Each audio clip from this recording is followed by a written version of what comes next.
Биз ушунча сыймактанып жатабыз, 95% мусулмандарбыз, Кудайга шүгүр, жолукчан айымдар көбөйдү, намаз окугандар көбөйдү деп. Бирок ошентсе деле эмнеге анда ажырашуулар болуп жатат да?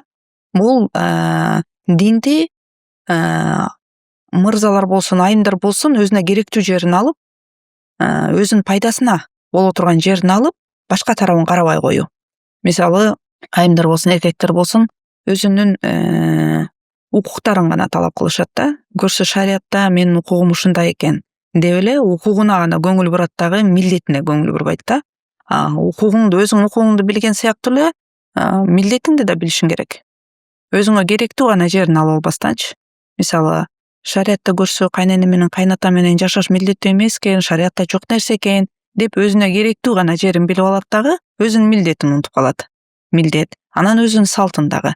Бизге салтка бизге сиңип калган нерселер бар да. Бул сиңип калган нерселерди бир 10 жылда, 5 жылда эле кетирип жиберүү кыйын да.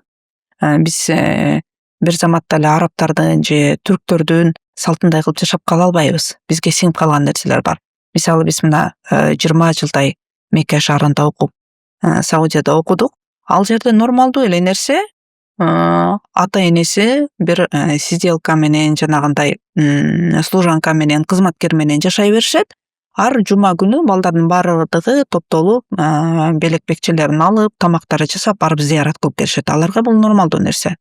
Бизге бул нормалдуу эмес. Эгерде бизди антип кызматкер менен жашатып койгон болсо, бизде мындай бир чоң жанжал чыга турган нерсе да. Андай аял эмнеге керек дейт да. Андай аял эмнеге керек дейт. Ошол нерселерди биз эске алышыбыз керек да.